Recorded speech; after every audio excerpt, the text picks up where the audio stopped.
حکومت سازی کے بعد سے ہی طالبان کو عسکریت پسند گروپ داعش خراسان کی جانب سے دہشت گرد حملوں کا سامنا رہا ہے اور طالبان فورسز اب تک اس گروپ کی جانب سے حملوں پر قابو پانے میں ناکام رہی ہے۔ طالبان حکومت کے ایک ترجمان بلال کریمی نے شیخ رحیم اللہ حقانی کے قتل کی تصدیق کرتے ہوئے کہا کہ دشمن کی جانب سے یہ ایک وحشیانہ حملہ تھا۔ طالبان عہدیداروں نے کہا ہے کہ حملے کی تحقیقات کی جا رہی ہیں، البتہ داعش نے اس حملے کی ذمہ داری قبول کرنے کا دعویٰ کیا ہے۔ رحیم اللہ حقانی کو آج سخت حفاظتی انتظامات کے ساتھ کابل میں سپرد خاک کر دیا گیا۔ رپورٹرز وداؤٹ بارڈرز یعنی RSF کے سروے کے مطابق 15 اگست 2021 کو طالبان کے اقتدار سنبھالنے کے بعد سے افغانستان نے اپنے 40% میڈیا آؤٹ لیٹس اور 60% صحافیوں بالخصوص خواتین صحافیوں کو کھو دیا ہے۔ صحافیوں کی 3/4 تعداد بے روزگار ہے اور 11 صوبوں میں وہ موجود ہی نہیں ہے۔ یہ صورتحال ایک گہرے معاشی بحران اور آزادی صحافت پر کریک ڈاؤن کے نتیجے میں سامنے آئی ہے۔ سروے کے مطابق 15 اگست 2021 سے پہلے ملک میں صحافیوں کی تعداد تقریباً 12,000 تھی، جو اب صرف 4,759 ہے۔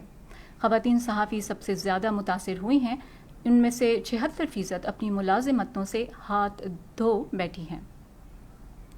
ورلڈ فوڈ پروگرام کی ایک نئی رپورٹ کے مطابق افغانستان کی تقریباً نصف آبادی یعنی 18.9 ملین افراد کے لیے جون سے نومبر 2022 کے دوران شدید غذائی عدم تحفظ کا خدشہ ہے۔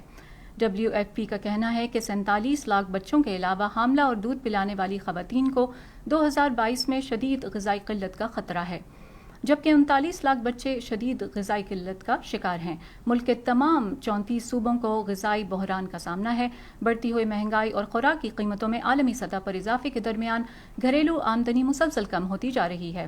موجودہ سطح پر نقد امداد کو برقرار رکھنے کے لیے ادارے کو 2022 میں اضافی $45 ملین درکار ہوں گے۔ اقوام متحدہ کے سربراہ انتونیو گوتیرس نے جمعرات کے روز یوکرین کے زیپوریژیا نیوکلیئر پاور کمپلیکس کے ارد گرد فوجی سرگرمیاں ختم کرنے کا مطالبہ کیا، کیونکہ ماسکو اور کییو نے ایک دوسرے پر دوبارہ گولہ باری کا الزام لگایا، جبکہ اقوام متحدہ کی سلامتی کونسل نے صورتحال پر تبادلہ خیال کرنے کے لیے میٹنگ کی۔ روس نے 24 فروری کو یوکرین پر حملہ کرنے کے بعد مارچ میں یورپ کے سب سے بڑے نیوکلیئر پاور پلانٹ پر قبضہ کر لیا تھا۔ روس کی وزارت دفاع نے ایک بیان میں کہا کہ یوکرین کی گولہ باری سے تھرمل پاور پلانٹ کو جزوی طور پر نقصان پہنچا ہے، جو ری ایکٹر کے کولنگ سسٹم کا حصہ ہے۔ گوتیرس نے روس اور یوکرین سے مطالبہ کیا کہ وہ تنصیبات یا آس پاس کے علاقے کو نشانہ نہ بنائیں۔ دوسری جانب یوکرین کے صدر ولادیمیر زیلنسکی نے اپنے ویڈیو خطاب میں اسے روس کی کھلی جوہری بلیک میلنگ قرار دیا ہے۔ یوکرین کے صدر نے یہ بھی کہا کہ جمعرات کے روز انہوں نے شیف ہوزے ایندریس سے ملاقات کی، جو جنگ اور قدرتی آفات کا شکار ممالک میں لوگوں کو کھانا فراہم کرنے والی بین الاقوامی انسانی تنظیم ورلڈ سینٹرل کچن کے بانی ہیں۔ زیلنسکی نے کہا کہ ہمارے ملک کے خلاف روس کی مکمل جنگ کے آغاز سے اس تنظیم نے پولینڈ کے ساتھ سرحد پر تارکین وطن کے لیے کام کرنا شروع کیا، جس کے بعد یوکرین کے کئی شہروں میں بھی سرگرمیاں شروع کیں اور ہمارے شہریوں کے لیے 130 ملین سے زیادہ کھانے تیار کیے۔ ایک اور پیش رفت میں 2 بحری جہاز جمعے کو یوکرین کی بندرگاہوں سے روانہ ہوئے۔ یوکرین کے انفراسٹرکچر کے وزیر نے ایک ٹویٹ میں بتایا کہ ایک جہاز میں ایتھیوپیا کے لیے 23,000 ٹن اناج ہے۔ آج ان 2 جہازوں سمیت اب تک 14 بحری جہاز یوکرین کی بندرگاہوں سے اناج لے کر جا چکے ہیں۔ میک ڈونلڈز کارپوریشن نے جمعرات کو اعلان کیا کہ وہ فروری میں روس کے حملے کی وجہ سے یوکرین میں بند کیے جانے والے اپنے چند ریسٹورانٹس کو دوبارہ کھولنے کا ارادہ رکھتی ہے۔ بین الاقوامی آپریٹڈ مارکیٹوں کے سینئر نائب صدر نے کمپنی کے ملازمین کے نام ایک بیان میں کہا کہ یہ فیصلہ یوکرین کے حکام، سپلائرز اور سیکیورٹی ماہرین کے ساتھ بھرپور مشاورت اور بحث کے بعد کیا گیا ہے۔ انہوں نے کہا کہ میک ڈونلڈز نے یوکرین میں کمپنی کے 10,000 سے زیادہ ملازمین کے کام پر واپس آنے کی خواہش پر بھی غور کیا ہے۔ ایران کی سرکاری خبر رساں ایجنسی IRNA نے جمعے کو ایک سینئر ایرانی سفارتکار کے حوالے سے بتایا کہ 2015 کے ایران جوہری معاہدے کو بحال کرنے کے لیے یورپی یونین کی تجویز اس صورت میں ہی قبول ہو سکتی ہے اگر وہ تہران کے اہم مطالبات پر یقین دہانی کرائے۔ وینا میں امریکی اور ایرانی حکام کے درمیان 4 روزہ بات چیت کے بعد یورپی یونین کے ایک سینئر اہلکار نے یہ کہا کہ حتمی مسودے میں اب مزید کوئی تبدیلی نہیں کی جا سکتی، جس پر 15 ماہ سے بات چیت چل رہی ہے۔ IRNA نے نامعلوم ایرانی سفارتکار کے حوالے سے بتایا کہ تہران اس تجویز کا جائزہ لے رہا ہے۔ واشنگٹن نے کہا ہے کہ وہ یورپی یونین کی تجاویز کی بنیاد پر معاہدے کی بحالی کے لیے جلد ہی کسی معاہدے تک پہنچنے کے لیے تیار ہے۔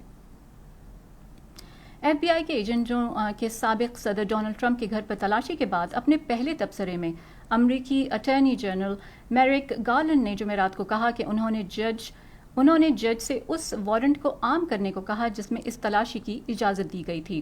گارلینڈ نے بتایا کہ انہوں نے ذاتی طور پر اس معاملے میں سرچ وارنٹ حاصل کرنے کے فیصلے کی منظوری دی تھی۔ ان کی یہ تصدیق غیر معمولی تھی کیونکہ امریکی قانون نافذ کرنے والے ادارے عام طور پر جاری تحقیقات پر بحث نہیں کرتے۔ امریکہ میں پیٹرول کی قیمتیں 5 ماہ سے زائد عرصے میں پہلی بار $4 فی گیلن سے کم ہو گئی ہیں۔ AAA کا کہنا ہے کہ 1 گیلن ریگولر کے لیے قومی اوسط $3.99 ہے۔ گیس کی قیمتوں میں پچھلے ہفتے میں 15 سینٹ جبکہ گزشتہ مہینے میں 68 سینٹ کی کمی ہوئی ہے۔ 14 جون کو پیٹرول کی قیمت تقریباً $5.02 فی گیلن تک پہنچ گئی تھی۔ تاہم ریاست کیلیفورنیا اور ہوائی میں اب بھی پیٹرول کی قیمت $5 فی گیلن سے زیادہ ہے۔ اور اب ہم بلیٹن کی آخری خبر بھی شامل کرتے ہیں۔ امریکہ میں بیماریوں کے کنٹرول اور روک تھام کے مرکز CDC نے کووڈ کے حوالے سے گائیڈ لائنز میں نرمی کرتے ہوئے اس تجویز کو ختم کر دیا ہے کہ کووڈ سے متاثرہ افراد کے قریبی رابطے میں آنے کے بعد خود کو قرنطینہ میں رکھا جائے۔ CDC نے جمعرات کو یہ بھی کہا کہ لوگوں کو اب دوسروں سے کم از کم 6 فٹ دور رہنے کی ضرورت بھی نہیں ہے۔ صورتحال میں یہ تبدیلیاں ان معلومات کا نتیجہ ہیں کہ کئی سالوں سے کووڈ وبا جاری رہنے کی وجہ سے 95% امریکیوں نے کسی نہ کسی سطح کی قوت مدافعت حاصل کر لی ہے۔ ادارے کے مطابق ایسا یا تو ویکسین کی وجہ سے ممکن ہوا ہے یا پھر انفیکشن ہونے سے اس وبا کے خلاف قوت مدافعت بہتر ہو گئی ہے۔ یہ تھیں اب تک کی چند اہم خبریں۔ ہماری ایڈیٹر تھیں بہجت جیلانی اور ہمارے پروڈیوسر سید اصفر امام۔ اگر آپ کا ویکنڈ ہے تو آپ کو ہیو اے نائس ویکنڈ۔ مجھے فائزہ بخاری کو وائس آف امریکہ واشنگٹن کی اردو سروس کے اس لائیو نیوز بلیٹن سے اجازت دیجیے۔